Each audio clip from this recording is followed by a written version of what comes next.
Still fallout, obviously, from the terror attack on Tuesday. And, you know, we didn't get into a deep discussion with it here. I spoke with Digby about it for Ring of Fire, and I imagine we'll talk about it with Cliff. But, you know, the bottom line is the distinction between this attack on Monday, or I should say on Tuesday in New York City, where a man drove a truck down the West Side Highway bike lane to kill people and did. When you compare and contrast that with the man in Las Vegas who fired a automatic weapon on a crowd of 20,000 people, killing almost 3 times as many people, injuring almost 50 times more people.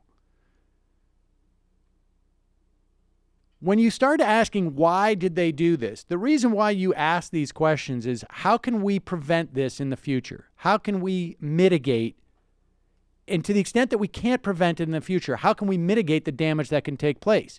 In Las Vegas, the obvious way of mitigating what happens there is perhaps, I guess, to increase security. I don't know how you would prevent people from bringing guns in, frankly, in their luggage.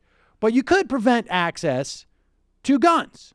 Now, we don't do that in this country because of statutes and because of interpretations of the Constitution and because of massive amounts of money that are poured into our political system. When you contemplate what could be done in the case of New York, you could put more sophisticated curbing, which is there in New York in many places. And you could maybe make it harder for someone to do that with a truck, or at least give them maybe a little more heads up that, hey, something's going weird. Why is that truck weaving through these different pylons to get onto this thing, whatever it is? But because there was no direct connection to ISIS, because there was nothing operational, because the guy didn't travel to Syria to get training, because he was just a guy living here, came in as an immigrant 8 years ago, I suppose you could say we're not going to allow any immigrants in, but as Ronald Reagan pointed out on Twitter yesterday, that if you read this book about the terror plot that was stopped in the 90s, it was stopped by a guy who came in the exact same visa from Egypt.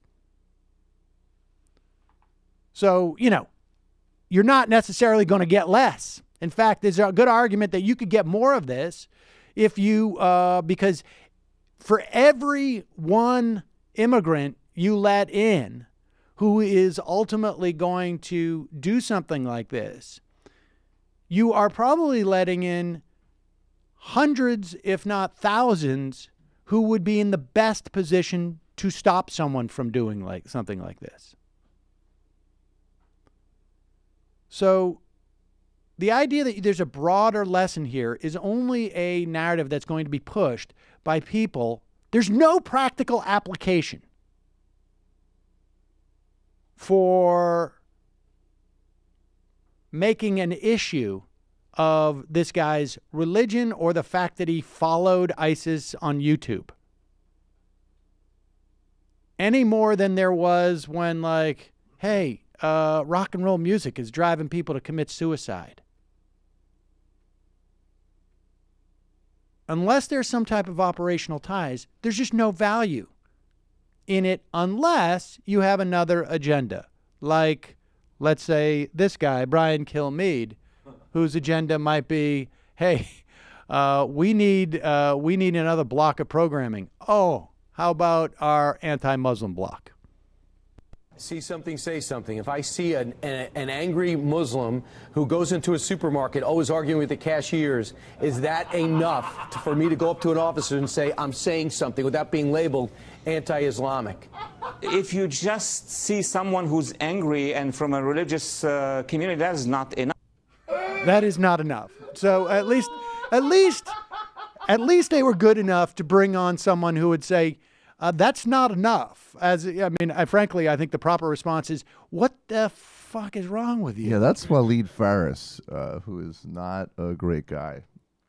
And he could and if even he make becomes that the voice of distinction, reason, yeah. right? Like where That is is how does first that work? step to jihad. You complain at grocer.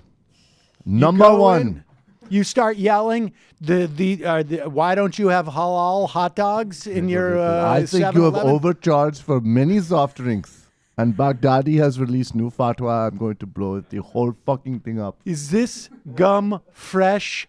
I am a Muslim and must This know. is not cinnamon. I am a Muslim, sir. This grocer is not Sharia compliant.